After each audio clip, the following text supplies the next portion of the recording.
Bersama Gilda Priadi lagi nih di konten Workerspedia kali ini. Menarik banget, Gilda bakal bawain informasi yang pastinya bermanfaat buat workers. Tapi sebelum itu, Gilda mau pakai dulu ya hand sanitizer. Karena kan habis dari mana-mana kan. Workers juga jangan lupa ya, patuhi protokol kesehatan untuk menghindari penyebaran COVID-19. Dan pastinya jangan lupa 5M-nya. Memakai masker, mencuci tangan, menghindari kerumunan, menjaga jarak, dan membatasi mobilisasi dan interaksi. Penasaran kontennya kayak gimana? Yuk ikutin Gilda. Halo workers, jumpa lagi nih sama Gilda Priadi. Kali ini ada konten apa nih Gilda? Gilda mau ngajakin workers untuk nonton bareng webinar yang diselenggarakan oleh Universitas Negeri Solo. Sponsornya ini adalah Workerspedia. Hari gini masih nganggur? Mau cari kerjaan baru? Bingung mau cari kerja? Jangan khawatir, gengs. Sekarang ada Workerspedia. Yeay workers, mana suaranya lagi nungguin lowongan pekerjaan? Cuma di Workerspedia yang memberikan info tentang lowongan kerja menarik lengkap se-Indonesia. Di Workerspedia, workers juga bisa lihat seperti apa sih kerjaan yang workers inginkan. Pokoknya itu menjanjikan banget deh kalau kerja jadi telemarketer. Nggak hanya itu. Di Workerspedia juga banyak informasi tentang segala sesuatu yang bakal kalian butuhkan di dunia kerja. Percaya diri saat melamar pekerjaan. Workerspedia, channelnya pencari kerja. Nah, menarik banget nih temanya workers. Temanya adalah CV beres, interview sukses. Menurut Gilda ini cocok nih buat workers yang lagi baru aja lulus-lulusan, lagi nyari kerja, pengen tahu nih referensi CV yang bagus tuh apa. Sebenarnya di Workerspedia sih sebelumnya udah ada nih konten dari CV, cara membuat CV yang baik dan benar. Bisa klik di sebelah sini. Tapi kalau ini adalah versi dari webinar yang diselenggarakan UNS dan pembicaranya adalah Mas Eza Hazami. Halo folks, balik lagi dengan Eza Hazami, HR blogger, hiring kekinian yang bikin channel di YouTube. Penasaran? Langsung aja yuk kita tonton. Sebelum nonton jangan lupa dulu like, subscribe, nyalakan tombol lonceng biar kamu dapat notifikasi video-video terbaru dari Workerspedia. Dan pastinya follow Instagram dari Workerspedia karena Workerspedia channelnya pencari kerja. Baik, oke kita mulai ya. Selamat pagi teman-teman semuanya. Kita kembali lagi ke acara kita ya, webinar CV Beres Interview Sukses ya. Jadi tagline-nya sangat-sangat catchy nih. Mudah-mudahan teman-teman nggak kebingungan lagi pada saat bikin CV atau bahkan mungkin pada saat pengen interview gitu ya. Ini kita sudah lihat ya tampilannya dari tema webinar ini CV Beres Interview Sukses. Nah sebelum kita pengen kasih tahu dulu nih workers nih, ini penting banget workers bisa catat. Karena kenapa? Realitanya Gila sering banget ya dapetin lulusan yang baru bingung cara bikin CV. Terus juga ada beberapa kasus yang ditemukan mereka tuh bikin CV nggak relate dengan posisi yang dicari. Jadi misalnya nih, dia mau ngelamar jadi bagian komunikasi misalnya. Tapi dia bikin CV yang warna-warni, bikin ribet. Terus juga ukurannya malah jadi tambah gede kan workers. Pokoknya nggak sesuai dengan posisi yang pengen dia lamar. Nah ini makanya pentingnya buat workers, pantengin terus sampai dengan akhir. Karena informasi ini dijamin bermanfaat banget buat kamu. Yuk kita tonton lagi. Ya, tak kenal maka kata sayang nih. Tadi mungkin sudah dijelaskan juga sama Rizky ya. Aku siapa gitu ya, terus juga saat ini juga bisa dibilang konten creator lah ya, karena bisa dibilang konten-kontenku membahas tentang HRD ya, kemudian juga lifestyle anak muda dan musik atau game. Nah workers, Mas Eza Hazami ini seperti yang tadi kita udah denger, simak bareng-bareng, HR juga. Terus juga dia konten kreator yang buat video-video di YouTube juga udah berkembang banget, banyak banget viewersnya. Ini juga bisa jadi motivasi kita sih viewers ya kan, walaupun kita sibuk dengan pekerjaan.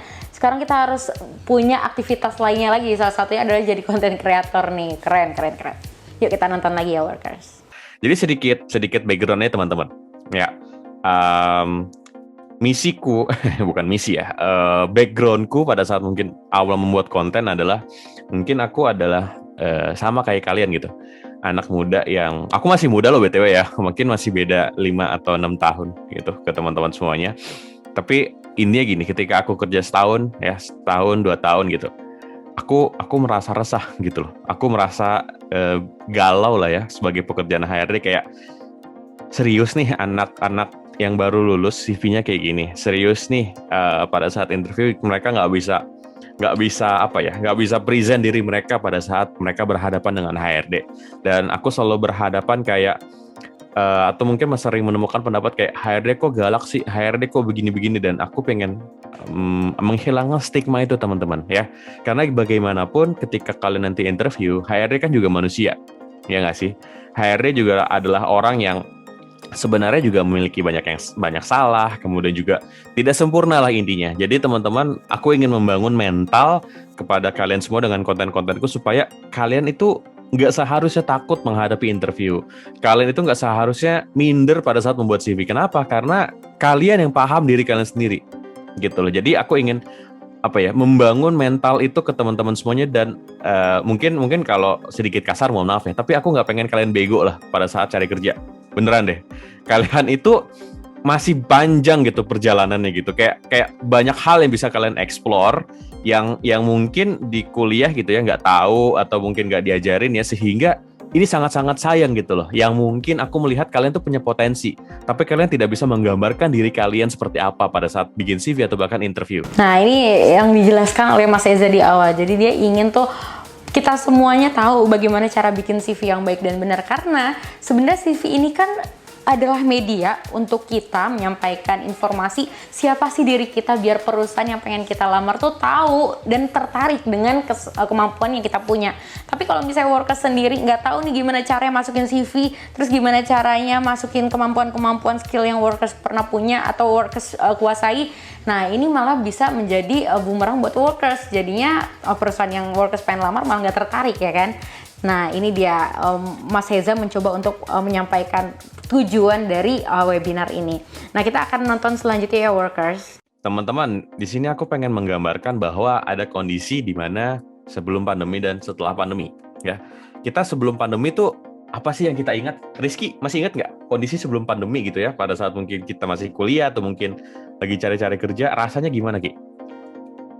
Oh, sebelum pandemi itu rasanya lebih bebas nggak sih Kak? Jadi mau ngapain aja juga bisa gitu. Kita mau juga mungkin mau pengalaman apa aja itu juga bisa gitu nggak sih Kak? Lebih bebas gitu.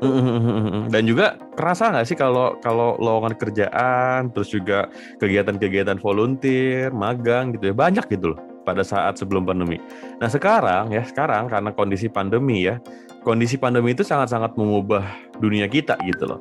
Dimana yang biasanya kita merasa bebas, kemudian juga merasa serba bisa, sekarang banyak keterbatasan. Salah satu contohnya adalah kegiatan kita kayak gini. Ya, kegiatan kita kan yang biasanya mungkin kita ikutin, kita duduk gitu ya, dapat snack gitu. Ini biasanya kalau ikut webinar tuh kita ngincernya snack paginya gitu ya. Karena juga pada saat webinar gini kan kita nggak bisa makan, nggak bisa minum gitu. Jadi itu sih yang kita kangenin gitu. Kayak banyak kemudahan yang kita rasakan sebelum pandemi. Tapi apakah kita akan selalu bermindset dengan aku ingin kembali ke masa lalu gitu? Gak bisa kan? Kayak aku ingin mengulang masa-masa waktu sebelum pandemi, gak bisa. Karena kita hidup di zaman sekarang yang udah kejadian gitu loh, dan gak ada yang mau kan kondisi pandemi seperti ini yang katanya, kalau kata TikTok ya, aku pernah ngebaca konspirasi TikTok tuh, 100 tahun, setiap 100 tahun tuh manusia selalu dilanda pandemi ya. Flu Spanyol lah, kemudian juga ada plague disease waktu di Eropa sana, kayak itu tuh ya memang ini konspirasi atau enggak, tapi memang terjadi teman-teman ya. Setiap 100 tahun katanya ya pandemi itu terjadi. Jadi ya 2021 akhirnya kita mengalami ya, dan ya mau bagaimana, mau kita protes ya mau ke siapa juga kan. Jadi kita nggak bisa kembali lagi ke masa lalu. Ya, ingat, pandemi ini adalah gerbang. Kita nggak bisa balik ke gerbang yang dulu kita senangin. Kita nggak bisa balik ke sesuatu yang kita suka pada saat waktu itu gitu loh ya. Jadi aku merasa kita harus bisa belajar untuk menerima ya. Belajar untuk menerima bahwa kondisinya memang seperti ini. Nah, workers, ini Mas Eza mencoba untuk memaparkan perbedaan situasi dari segi dunia kerja sebelum pandemi dan setelah pandemi. Jadi kalau misalnya kita tahu, mungkin sebelum pandemi banyak banget lowongan pekerjaan yang tersedia. Tapi dengan adanya pandemi ini, kebebasan untuk kita berkreasi juga itu semakin berkurang. Terus semakin dibatasi juga. Nah ini saatnya workers untuk menunjukkan kemampuan workers. Jadi walaupun lokernya mungkin gak sebanyak dengan sebelum pandemi, Nah, workers harus memanfaatkan kesempatan sebaik mungkin. Salah satunya dengan cara membuat CV yang baik dan benar, tunjukin kemampuan workers sebisanya, pokoknya sebagus-bagusnya, dan akhirnya workers bisa mendapatkan pekerjaan tersebut. Nah, workers selanjutnya adalah 6 tahap yang kita lewatin sampai akhirnya kita resmi di-hire sebagai karyawan perusahaan. 6 tahapnya apa aja sih yang kita laluin? Langsung aja nih, kita simak videonya. Ya, oke. Di sini kita langsung masuk ya ke tahapan rekrutmen nih teman-teman. Ya, mungkin aku sudah sedikit gambarkan juga di YouTube tentang proses seleksi ya lamaran kandidat gitu ya di YouTube gitu, teman-teman bisa cek aja. Tapi sebagian besar atau mungkin kalau kita bikin garis besarnya ada 6 poin yang harus kalian paham ya. Jadi ketika nanti kalian kerja, 6 poin ini yang akan sedikit banyak kalian lewatin nih teman-teman ya. Yang pertama itu specify position and advertise. Maksudnya kayak gimana nih? Maksudnya adalah ketika kalian pada saat melamar pekerjaan gitu ya, namanya HRD ya atau mungkin orang di perusahaan itu akan membuat lowongan ya, membuat lowongan pekerjaan. Nah, membuat lowongan pekerjaan itu gimana? Jadi gini teman-teman, ada perusahaan nih ya, perusahaan. Terus kan pasti berkembang tuh lama-lama, ada divisi, departemen ya, terus juga ada bagian-bagian lain. Mereka pasti akan butuh orang baru, ya nggak sih? Yang mungkin biasanya kayak sudah ada orang sebelumnya tapi tiba-tiba resign. Atau mungkin tiba-tiba bisnis baru ini berkembang sehingga butuh orang untuk handle si posisi ini teman-teman. Let's say ada posisi marketing, sales, HRD, QC, apalagi business development, kemudian juga IT, banyak macamnya lah. Nah, di situ ketika HRD atau bahkan mungkin perusahaan butuh orang, mereka akan menspesify positionnya. Oke, gue butuh IT nih gitu kan. Gue butuh IT, tapi IT yang apa? Kan IT ada banyak ya, ada IT programmer, developernya, terus juga kalau zaman sekarang ya kalau startup ada back end, front end, bla bla bla banyak lah gitu. Jadi di sini yang akan dispesifikan kayak oke, gue pengen cari orang yang pendidikannya S1 IT, bisa ngerjain ini itu, kualifikasi begini-begini, dan dia minimal tinggal di daerah Bekasi misalnya, seperti itu, atau daerah Jakarta gitu. Jadi akan lebih spesifik teman-teman pada saat mengisi posisi ini. Kenapa? Karena bagaimanapun posisi yang sedang diisi ini adalah yang dicari dan dibutuhkan sama perusahaan. Jadi nggak sembarangan orang yang kayak yang penting saya niat kerja, yang penting saya bisa kok ngerjain. Enggak ya, ada memang kriteria-kriteria tertentu yang harus dipenuhi supaya sesuai dengan kebutuhan perusahaan. Ingat ya, kembalikan lagi ke kebutuhan perusahaan, dan itu nggak ada yang tahu. Nah, kita tahu dari mana? Nah, taunya adalah dari kualifikasi yang mereka cantumkan teman-teman. Ya, jadi ketika teman-teman melihat kualifikasi itu bukan hanya kayak ini kayak ngerjain job seeker banget sih, susah banget sih buat masuk gitu. Enggak ya, tapi memang kondisinya memang seperti itu teman-teman. Bukan cuma kayak apa ya? Bukan kayak sesuatu yang bisa teman-teman pokoknya saya bisa lulusan ini, nggak bisa ya, memang harus dipenuhi. Kemudian lanjut nih, setelah udah detail, setelah udah dispesifikkan gitu ya, ada tahapan initial selection. Nah, di sini nih teman-teman ya, initial selection yang aku bilang tuh sangat-sangat susah lah dan lama gitu loh. Bayangkan seperti ini teman-teman. Ketika teman-teman nanti mengikuti proses interview ya, atau bahkan mungkin melamar kerja deh, yang dilihat kan masih CV dong. Nah, ketika HR dibuka lowongan ya, ketika misalnya mereka dibuka di job portal atau bahkan website perusahaan gitu ya, mereka akan kayak oke nih, banyak nih yang masuk gitu ya. Nah, misalnya satu lowongan tapi yang lamar 1.000. Nah, 1.000 ini kan diseleksi dong, ya nggak sih? Dilihat nih dari cara penulisannya, kriteria yang mereka cantumkan. Karena gini teman-teman, Basic HRD pada saat screening karyawan atau bahkan cari orang, itu adalah gue pengen cari apa, kalian bisa ceritakan atau provide yang gue cari gitu loh. Sesimpel itu. Kayak misalnya gini, gue pengen cari orang yang bisa ngadmin, gue pengen cari orang yang paham Microsoft Outlook atau Visio gitu ya, untuk program bla bla bla segala macam gitu. Ketika kalian mencantumkan kalian bisa Visio, kalian bisa Microsoft Office, kalian akan menjadi oke, shortlist deh gitu. Apalagi kalian didukung dengan misalnya IPK tinggi, kemudian juga pengalaman organisasinya banyak, punya pengalaman kerja ya, itu yang akan masuk menjadi screening awal ya pada saat proses seleksi karyawan teman-teman ya. Tapi kalau misalnya kalian cuma sekedar asal kirim gitu ya, atau bahkan mungkin satu CV buat semua posisi, nah ini yang salah ya. Nanti kita akan bahas sedikit ya. Jadi saran dari aku ketika memang initial selection atau mungkin lagi seleksi ya, usahakan memang teman-teman mencantumkan apa yang mereka cari di lowongan. Ya, itu trik yang paling gampang ya. Misalnya kayak mereka lagi mencari posisi A gitu ya, terus mereka mencantumkan skill B, C, D gitu. Kalau kamu refleksikan ke diri kamu sendiri ya, kalau kamu mencoba untuk melihat saya punya nggak sih ya apa yang mereka cari, itu cantumkan. Edit CV kamu supaya mereka lebih notice ya. Jangan cantumkan hal-hal yang nggak relevan. Nanti aku ceritakan di akhir gitu ya. Oke, kemudian lanjut lagi. Setelah misalnya diseleksi, kemudian di shorting gitu ya, di shortlist gitu, masuk ke tahap first interview. Nah, di sini yang mungkin siap nggak siap kita harus bisa mengalaminya gitu. Karena interview pertamaku juga nggak mulus-mulus amat kok. Jadi buat teman-teman yang mungkin takut gitu ya, atau bahkan mungkin memiliki punya pengalaman kayak Kak, interview saya pertama kali saya jelek banget, kenapa ya gitu, atau bahkan sampai saat ini saya masih gugup gitu. Nah, memang satu hal itu harus kalian pelajari. Interview itu adalah jam terbang teman-teman. Bukan cuma sekedar kayak oke nih saya kayaknya gagal, terus karena gagal interview jadinya ke semua hal ngikut semua gitu. Itu enggak ya teman-teman ya. Jadi memang ketika interview harus gagal dulu. Kenapa? Karena dari kegagalan itu belajar. Nah, biasanya first interview ini adalah tahapan HRD teman-teman ya. Tahapan HRD di mana mereka sebagai HRD itu screening ya, screening mulai dari sikap kamu, kemudian juga kesesuaian kamu dengan CV gitu ya, kemudian juga skill-skill yang kamu punya tuh kelihatan nggak sih pada saat kamu interview gitu. Nah, ini yang akan menjadi interview pertama buat teman-teman semuanya gitu. Dan kemudian lanjut ya ketika oke nih menurut HRD gitu ya, dari sikap kerja kamu, motivasi kerja kamu, kemudian juga bahkan kesesuaian kamu lah, dan juga gaji tentunya, masuk ke tahap second interview teman-teman. Ya, second interview di mana? Maksudnya kayak ini adalah interview user ya. Ingat, tadi kan aku kalau misalnya balik ke tahap 1 itu ada user sama HRD yang bikin kriteria kan. Nah, ketika interview user atau second interview, ini yang menjadi sedikit bukan menakutkan ya, tapi memang sedikit mengkhawatirkan ya teman-teman. Karena gini, interview user adalah calon bos kamu ya.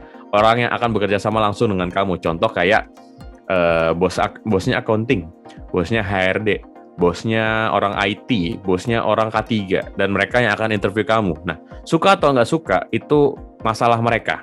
Ya, tugas kamu seperti apa? Kamu menyampaikan bahwa kamu adalah orang yang tepat untuk posisi ini dengan berbagai background yang kamu punya dan skill yang kamu punya. Cukup itu, dan kepercayaan diri juga. Ya, karena gini, kalau misalnya kamu dari awal nggak percaya diri, ya gimana caranya kamu akan bisa dipercaya untuk pegang si posisi ini gitu. Kamu akan banyak sekali ditanya tentang apa yang kamu bisa ya. Jadi saranku, pelajarin lagi deh tentang posisinya, pelajarin lagi tentang mata kuliah yang mungkin kamu pelajarin ya.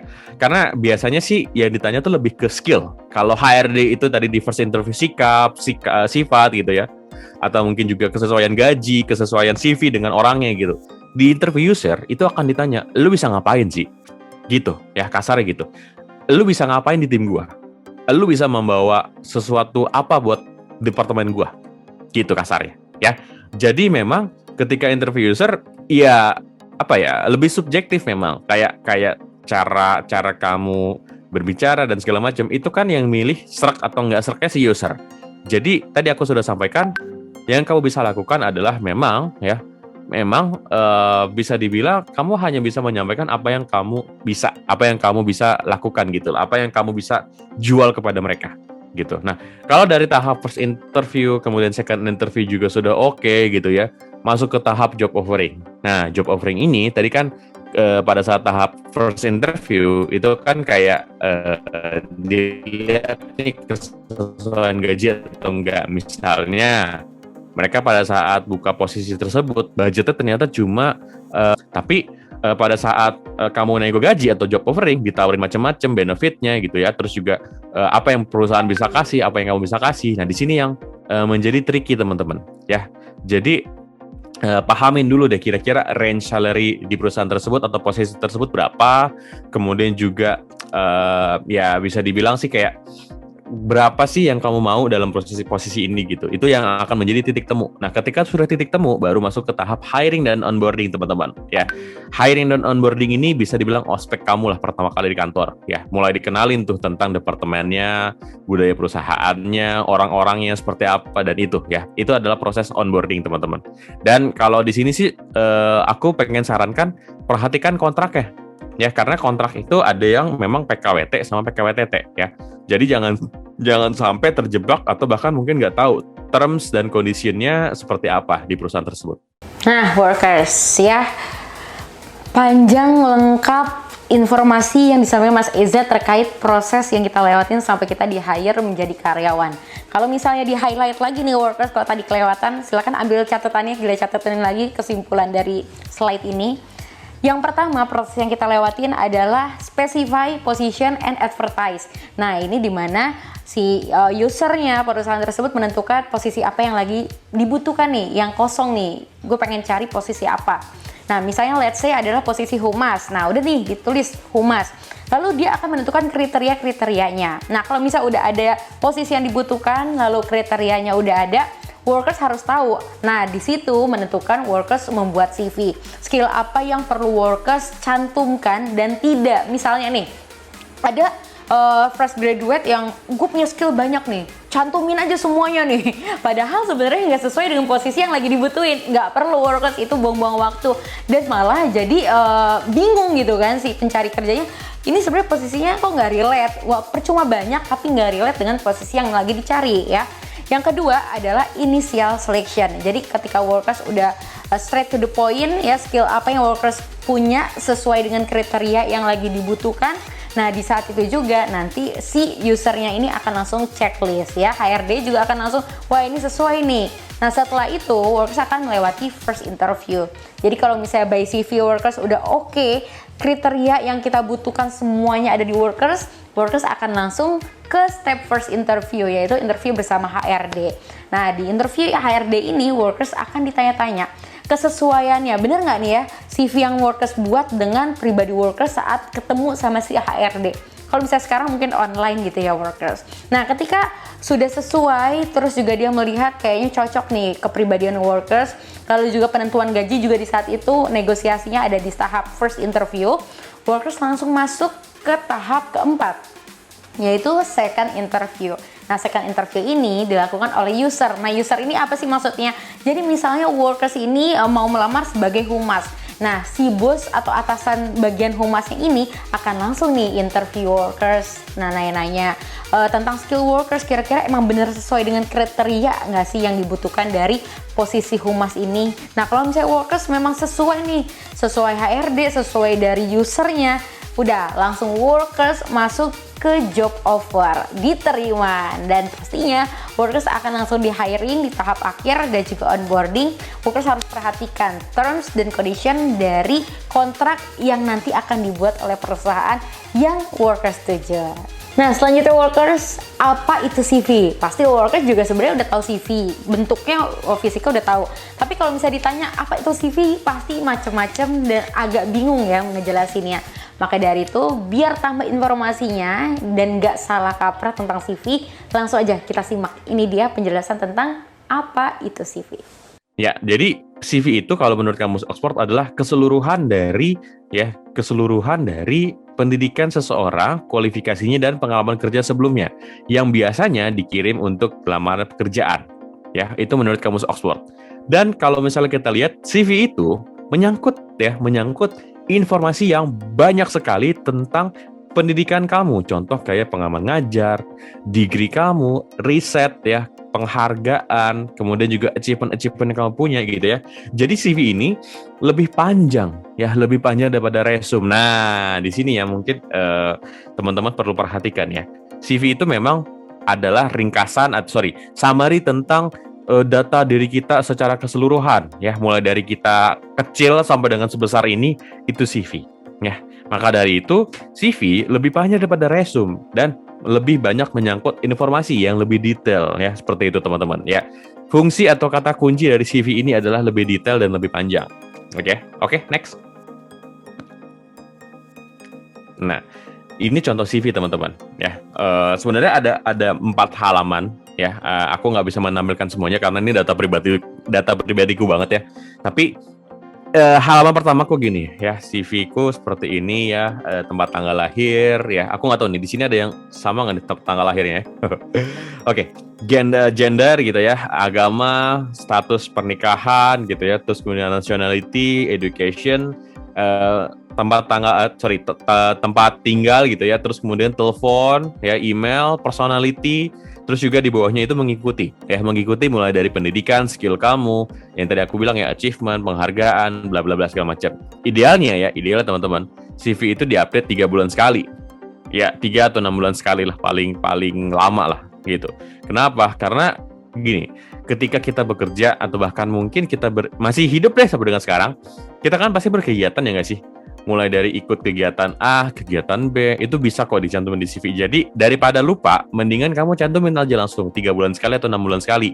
Supaya nanti kelihatan ya, oh saya pernah ngikutin ini track recordnya nih gitu. Jadi langsung enak pada saat nanti akan melamar kerja teman-teman ya. Oke, Workers, sebelum lanjut nih, ya tadi kita udah dengar Mas Eza penjelasan tentang CV, selanjutnya resume. Tapi kalau misalnya Gilda highlight lagi, jadi Workers udah makin tahu kan, ternyata CV ini adalah perbedaan dengan resume. CV lebih panjang informasi yang dimasukkan, sedangkan kalau resume itu cuma sekilas aja. Makanya kalau misalnya Workers bikin CV, Workers punya pencapaian, penghargaan apa yang pernah Workers dapat, terus juga Workers pernah jalan pendidikan, apapun pokoknya kelebihan yang Workers punya, atau itu misalnya kemampuan, Word dan lain sebagainya, Workers masukin di CV. Nah itu juga merupakan nilai jual yang bisa dilihat oleh perusahaan yang Workers tuju. Tapi harus relate ya dengan posisi yang lagi dicari. Jadi jangan semuanya dimasukin padahal nggak relate, jadi percuma. Nah lanjut, kita akan tahu resume itu apa setelah Workers sudah mengetahui tadi CV ya. Ini dia. Oke, next. Tadi kita udah bicara tentang CV, sekarang kita bicara tentang resume. Nah, tadi kan resume itu aku udah sedikit nyinggung ya. Resume itu lebih singkat. Tujuannya sama dengan CV, tapi tujuannya kompetensi base. Nah, kompetensi base maksudnya gimana? Kita akan lebih fokus dengan apa yang akan kita cantumkan. Ya, apa yang akan kita jagokan gitu. Apa yang akan kita jual sebagai kompetensi kita atau kebiasaan kita, teman-teman.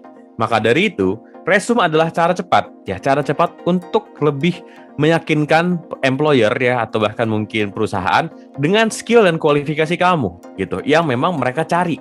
Maka dari itu biasanya perusahaan atau mungkin organisasi besar biasanya akan minta CV dalam format resume ketika mereka menerima jumlah kandidat yang sangat-sangat banyak. Maksudnya gimana gitu? Aku pengen kasih contoh sedikit. Nah, di sini teman-teman ya. Resume. Tadi kan aku sudah bilang, aku pada saat di CV itu aku mencantumkan semua kegiatanku ya. Mulai dari aku ikut lomba apa atau mungkin dari SMP gitu, aku cantumin semua supaya apa? Kelihatan nih sepegan atau kegiatan-kegiatan. Tapi pada saat resume, aku hanya mencantumkan apa yang aku ingin cantumkan ke posisi tersebut. Paham ya? Gitu ya. Jadi misalnya gini, aku kan pengen melamar sebagai rekrutmen sama blending employer officer gitu ya di salah satu company misalnya. Ya udah aku cantumin itu. Oke, Workers, sampai sini pasti Workers sudah paham ya tentang resume. Dan juga kalau misalnya ditanya perbedaan antara resume sama CV. Jadi kalau misalnya resume ini dia adalah cuman kayak sekilas aja informasi tentang Workers, tapi PowerPoint-nya itu lengkap, mulai dari pendidikan, terus juga work experience Workers, personal profile Workers seperti yang tadi Mas Eza Hazami udah contohin. Nah, ini adalah contoh resume yang dibuat oleh Mas Eza. Ada juga informasinya seputar nomor telepon, terus juga alamat email, itu penting juga. Nah, ini bisa dilihat. Jadi nggak terlalu banyak desain dan juga warna kalau misalnya Workers bukan mau melamar menjadi desainer ya. Jadi kalau misalnya Workers mungkin ada yang salah kaprah, oh gue pengen bikin sebagus mungkin nih resume dan juga CV-nya biar tertarik gitu. Boleh, tapi Workers juga harus perhatikan fontnya nggak usah yang ribet-ribet, yang basic aja, gampang dan juga mudah dibaca juga. Warnanya juga simple, kayak misalnya Mas Eza buat nih, ada warna biru dan juga warna putih, include tulisannya juga hitam. Pokoknya jelas tapi juga enak dilihat, intinya itu sih. Nah workers, kalau tadi adalah pengertian atau misalnya sekilas informasi apa itu CV dan juga resume. Nah sekarang Mas Eza akan menjabarkan sebenarnya poin-poin apa aja yang harus workers cantumkan di dalam CV. Detailnya apa? Yuk kita simak. Pertanyaan-pertanyaannya mungkin biasanya teman-teman kayak bingung nih, apa aja sih yang seharusnya ada di CV saya gitu ya. Nah, kita telah dulu dasar-dasar bikin CV nih teman-teman. Ya, jadi ada 5 poin. Ya, 5 poin yang harus kalian perhatikan. Yang pertama, itu informasi tentang data diri kamu ya, mulai dari nama jelas kamu, kemudian juga domisili kamu, bisa bilang kontak sama kontak. Ya, terakhir. Cukup cantumkan 3 hal itu aja teman-teman. Nama lengkap kamu, ya, domisili kamu, ya, kemudian juga lanjut adalah alamat atau bahkan bukan alamat rumah ya, tapi kontak yang bisa dihubungin sama HRD, entah itu email, nomor handphone gitu ya. Cukup itu. Kenapa aku nggak menyarankan untuk mencantumkan tanggal lahir atau bahkan mungkin tempat tinggal kita, alamat rumah gitu ya, kayak dusun apa gitu, sampai RT RW nomor rumah dicantumin. Ya. Ingat, ini zaman serba digital. Ini zaman serba jahat. Pinjol gampang ya kalau misalnya kalian cukup data diri gitu ya. Jadi jangan sampai ya. Karena gini teman-teman. Ketika kita bikin CV atau kirim CV, kita kan nggak tahu ya. Mungkin aja memang diterima sama HRD. Tapi kita nggak tahu juga kan, ada loh kemungkinan data kita bisa tersebar luas ke orang yang memang bukan HRD. Gitu. Jadi, mulai aware deh, mulai dari sekarang, bikin CV yang memang, yang lebih detail-detailnya bawa aja pada saat interview. Tapi pada saat kalian ngelamar kerja, please bikin blur. Please bikin memang nggak usah sampai detail-detail banget. Kalau aku mungkin sempet sampai ini konten gitu ya, cantumkan domisili aja. Ya, kayak misalnya gini, kamu tinggal di Bekasi, Jawa Barat, udah, sama kode pos. Cukup itu. Kenapa? Karena gini, yang namanya HRD cari orang sesuai domisili, ya. Misalnya gini, posisinya ini ada di daerah mana ya? Kasih contoh dong, Semarang gitu. Tapi tempat tinggal kamu di Jogja gitu, misalnya, ya. Apakah dari let's say domisili kamu di Jogja ke Semarang itu kan pasti ada beberapa jam lah ya. Nah, tapi kalau misalnya kamu mencantumkannya Semarang juga, itu akan lebih mudah untuk HRD. Nih anak masih bisa terjangkau nih. Kita nggak perlu capek-capek atau bahkan mungkin kita nggak perlu kayak khawatir nih anak kenapa di jalan karena terlalu jauh gitu. Jadi HRD itu cuma nyari domisili doang supaya apa? Mereka kayak memperkirakan nih anak pada saat berangkat kerja berapa jam ya, atau bahkan lebih dekat kayak ya gitu. Jadi atau bahkan mungkin ada benefit-benefit seperti kayak jemputan atau mungkin juga ya transportasi yang mereka sediakan gitu loh. Jadi mereka bisa hitung dari situ. Tapi kalau misalnya sampai kayak detail alamat rumah, nomor handphone, nomor telepon ya, itu telanjang banget kamu, data diri kamu gitu. Jadi harus hati-hati. Apalagi nanti pada saat ngelamar kerja sama cantumin KTP, wah udah sasaran empuk banget buat pinjol kamu ya. Jadi jangan sampai ya ketika nanti melamar kerja karena kepolosan kamu mentelanjangkan diri kamu di internet. Itu jangan. Ya, harus aware buat masalah-masalah kayak gini ya. Jadi jangan sampai hal-hal yang memang malah membahayakan diri kamu malah kamu berikan kepada orang lain. Ya, itu harus aware dari sekarang. Saranku ketika memang memang sesuatu yang bisa dibilang data pribadi, itu sembunyikan aja teman-teman. Harus aware dari sini. Ya. Kemudian lanjut, ringkasan data diri yang profesional. Nah, di sini teman-teman ya. Ringkasan data diri profesional seperti apa?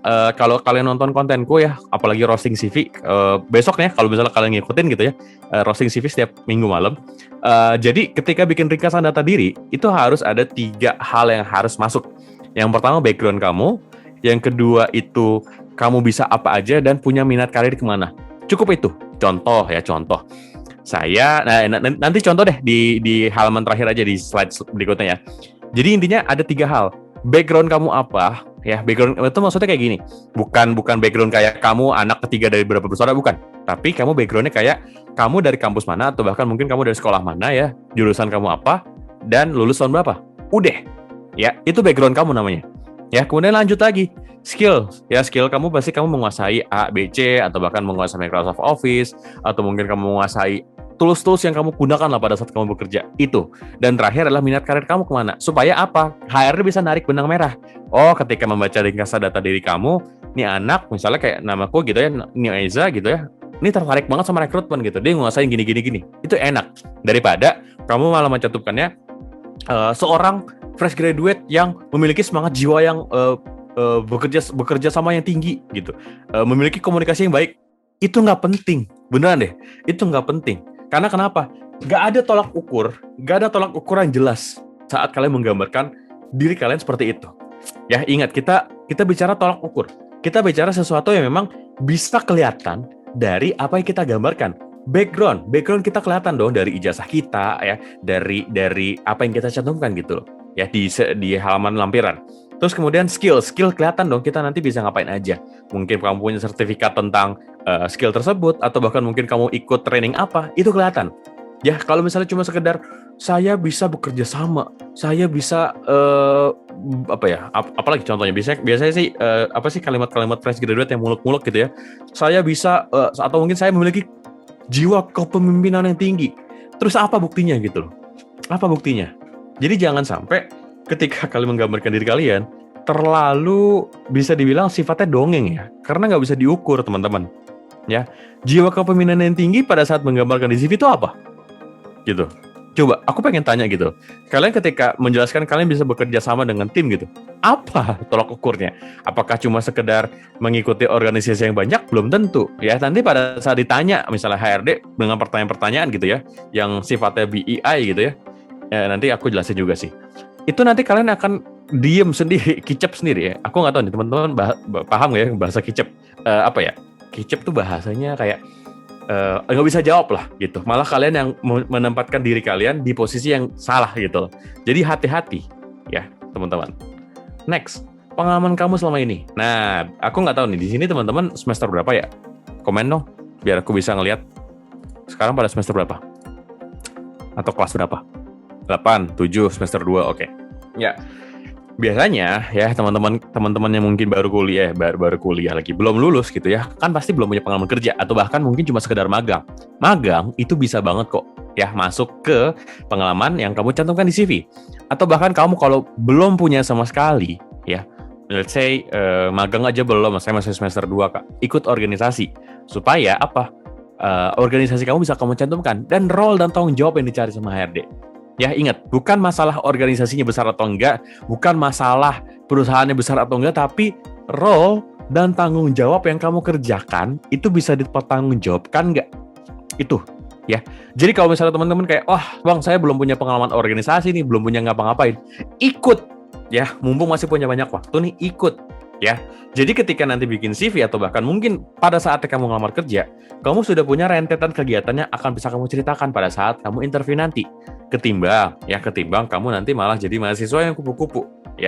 Ya memang mungkin ya aku nggak tahu ya, aku nggak pengen ngejudge kupu-kupu mungkin karena ada masalah keluarga atau mungkin bantuin orang tua di rumah. I don't know what's your problem, tapi usahakan kamu ketika weekend gitu ya, Sabtu Minggu, kamu punya kegiatan yang memang kamu bisa ikuti dan kamu involve ya, kamu punya peran ya, di mana kamu ada di organisasi atau bahkan kegiatan tersebut, bebas mau kegiatan apapun, entah itu komunitas, misalnya juga kamu misalnya ya kamu jadi tiba-tiba jadi kayak ngikut salah satu fandom gitu ya, terus tiba-tiba kamu kayak koordinator apa gitu, itu bisa kok ya.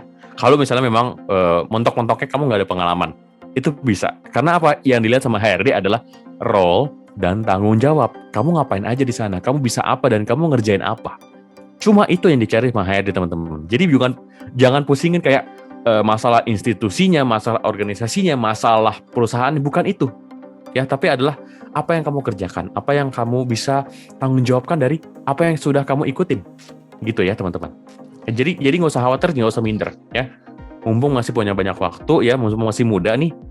Ingat ya, kita kuliah cuma sekali loh. Ya, kecuali kamu kalau misalnya pengen lanjut S2 gitu ya. Kamu kuliah sekolah cuma sekali. Jadinya manfaatin tuh waktu buat bikin networking ya. Kemudian juga temenan sama siapa aja, mau fakultas apa, jurusan apa. Supaya apa? jaringan ya atau mungkin organisasi kamu nanti akan luas, teman-teman. Ya, gitu. Next, skill untuk kuasai. Nah, biasanya skill atau kamu miliki itu kita harus refleksi ke diri kita. Selama kita kuliah, kita pernah ikut apa sih? Gitu. Mungkin pada saat kita kuliah, kita senang dengan mata kuliah apa? Gitu. Terus juga misalnya kita pada saat praktek ya di lingkungan kampus gitu ya, kita bikin apa sih dari alat tersebut gitu loh. Itu bisa banget kok. Atau bahkan pada saat kamu nugas atau bahkan bikin skripsi ya. Bikin skripsi kan minimal kamu paham SPSS dong. Kecuali kamu skripsi joki ya.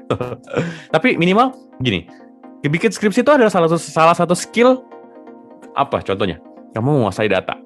Ya nggak sih, kamu bisa Microsoft Excel, kamu ngolah data di SPSS, kamu juga menguasai public speaking supaya orang bisa ngisi data skripsi kamu. Itu kan salah satu skill gitu. Jadi proses skripsi adalah malah menurutku bisa kalian cantumkan. Ingat prosesnya ya, bukan nama skripsinya, tapi prosesnya gitu. Jadi refleksiin ke diri kalian lagi. Selama kalian kuliah, selama kalian sekolah, hal apa yang saya senangin, hal apa yang saya bisa, dan hal apa yang memang saya bisa membantu orang lain dari kebiasaan saya tersebut. Itu yang kalian harus cantumkan. Jadi jangan bingung ya. Dan selanjutnya, ini adalah latar belakang pendidikan. Nah, kenapa aku naruh latar belakang pendidikan di terakhir, teman-teman? Ya, gini. Aku nggak tahu kalian yang ikut hari ini background pendidikannya apa aja. Ya, entah mungkin dari kampus A, kampus B, kampus C, gitu ya. Tapi aku percaya, ya, yang namanya HRD, itu pasti akan ada bias pendidikan. Kalian pernah nggak sih pada saat cari lowongan gitu ya, atau mungkin baca info lowongan kerjaan, yang dicari reputable university? Pernah nggak? Atau bahkan mungkin Rizky pernah ngeliat gak kayak gitu? Pada saat cari lowongan gitu ya, atau mungkin info kerjaan, pasti yang dicari kayak harus dari kampus A, B, C, bla bla bla gitu. Nah, itu yang memang menjadi hambatan ya untuk sebagian besar orang. Karena nggak semuanya pasti kayak berasal dari kampus tersebut atau universitas tersebut. Jadi aku pengen teman-teman di sini, walaupun memang HRD cari dari orang-orang kampus tersebut, tapi kalian minimal punya chance atau kesempatan dilihat HRD dari pengalaman sama skill kamu. Ya, that's why aku sebutin skill sama pengalaman di awal. Pendidikan ditaruh terakhir. Kenapa? Karena ketika kalian nanti dilihat, oh, nih orang oke nih, gue suka nih sama skillnya, gue suka sama pengalamannya, tapi kampusnya nggak terkenal amat, tapi nggak apa-apa deh, gue serak sama dia, diambil. Percaya deh, kayak gitu prosesnya. Daripada kalian malah mencantumkan kampus kamu, ya, malah mencantumkan kampus kamu di awal gitu ya. Habis itu kena seleksi. Oh, ini bukan kampus yang gue cari, gitu. Akan terjadi seperti itu. Namanya bias pendidikan, teman-teman. Ya, jadi hindari. Kita main aman. That's why kenapa aku menyarankan pendidikan di terakhir, supaya kalian nggak kena sisir gitu. Nah, workers gimana? Tadi udah banyak juga informasi. Dan pastinya workers tuh jangan skip ya, karena di setiap kata-kata yang disampaikan oleh Mas Eza ini emang bener-bener detail banget dan bermanfaat banget buat workers juga, dan membentuk cara pandang kita terhadap pembuatan CV ini workers. Nah, untuk tahap-tahapnya sendiri, untuk hal-hal yang perlu dicantumkan workers di CV workers nanti, Mas Eza udah memaparkan nih. Yang pertama adalah informasi tentang data diri kita. Nah, data diri kita ini Mas Eza bilang nggak usah detail-detail dari segi alamat, karena itu juga kan informasi pribadi yang nggak perlu kita publikasikan ya. Jadi cukup 3 aja, nama workers, nama lengkap pastinya, nomor telepon yang bisa dihubungi, dan alamat. Nah, alamat ini workers bisa alamat email dan juga alamat cuman kayak misalnya workers tinggal di Bekasi. Udah cukup Bekasi, Jawa Barat. Jadi nggak perlu detail-detail juga, karena HRD kan butuhnya cuma untuk alamat apakah sesuai dengan domisili atau enggak kan. Nah, yang kedua, workers jangan lupa catat juga, yaitu ringkasan data diri profesional. Jadi misalnya ini mencakup skill workers apa, background workers di mana, background misalnya background pendidikan, background yang workers pernah jalani organisasi, lalu minat workers kemana ya. Jadi itu dicatat, yang pertama background, skill workers, lalu minat workers ke bidang apa. Lanjut ke tahap ketiga atau hal yang ketiga, poin ketiga yang harus workers cantumkan adalah pengalaman selama ini. Jadi ini kalau misalnya workers fresh graduate, Tenang, nggak harus pengalaman kerja, bisa juga pengalaman organisasi yang pernah workers jalani. Kenapa sih pengalaman organisasi ini berguna banget? Jadi kalau misalnya workers menjalani kuliah, pernah menjalani organisasi, selamat, kamu beruntung.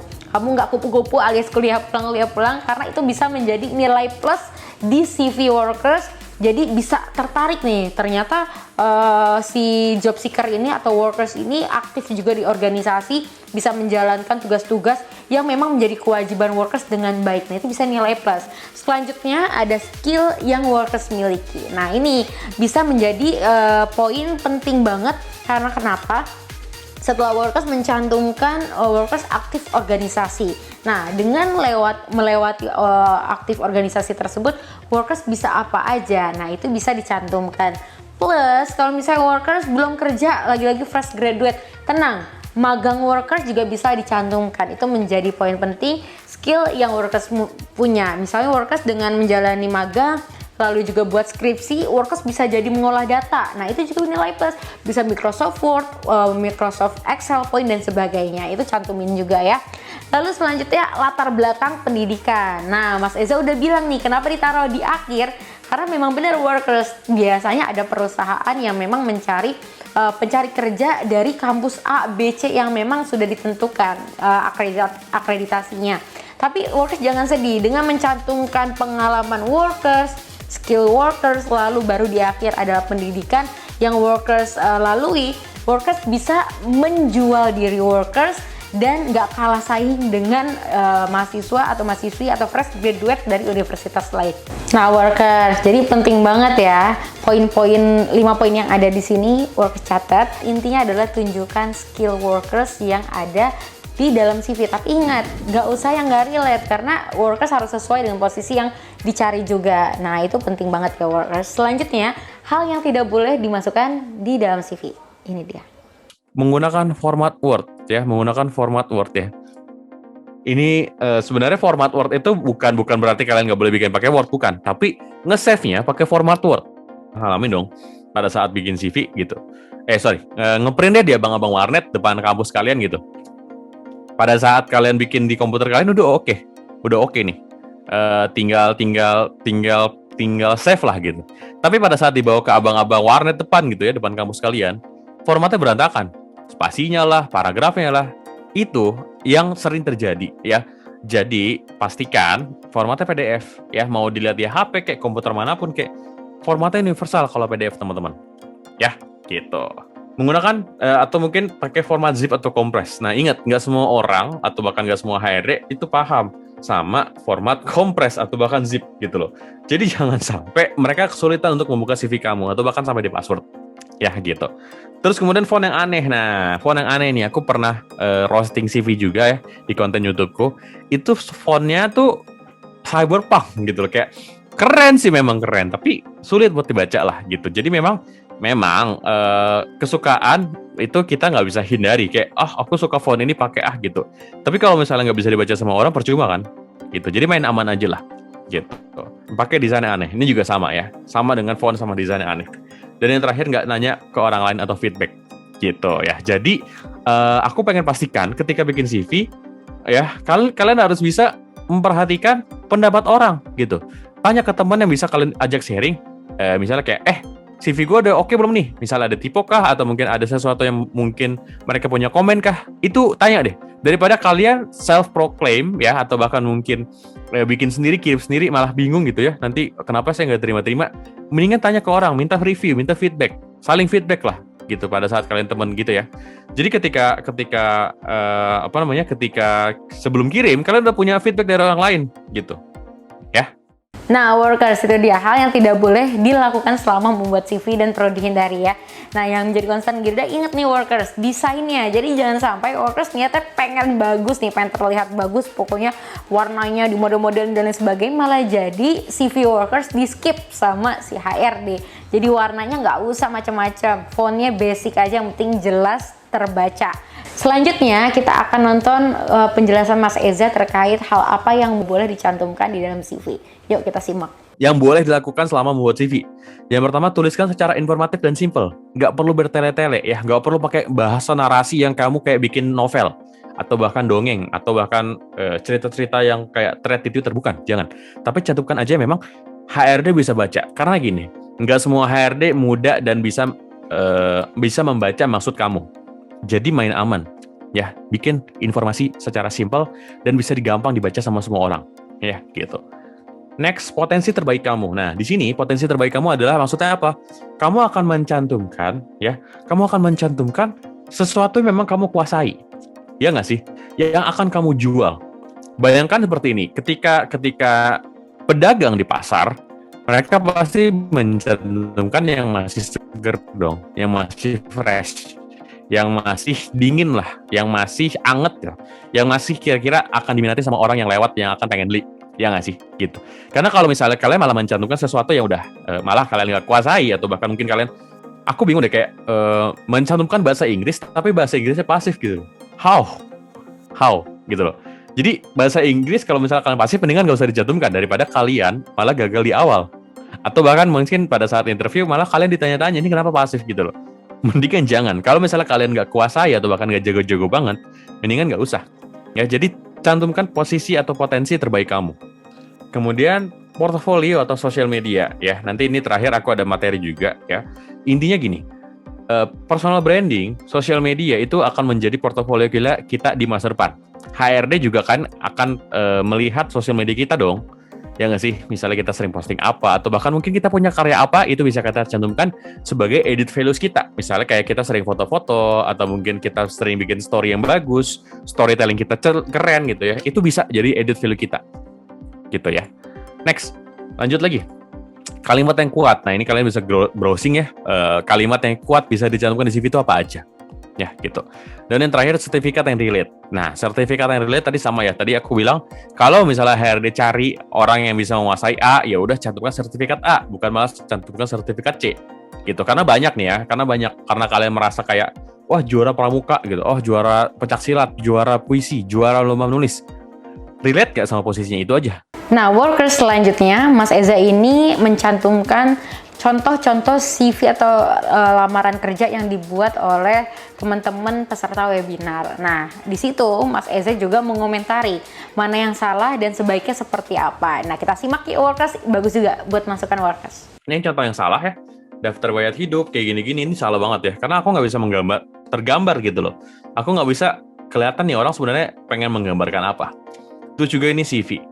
Ya, gitu ya. Ini juga kayak udah mendingan sih kemampuannya, tapi kayak posisinya tuh dan juga dia nggak mencantumkan dia ngapain aja nih, masih lemah lah gitu. Dan juga dia mencantumkan pendidikannya itu SD SMP tuh ya.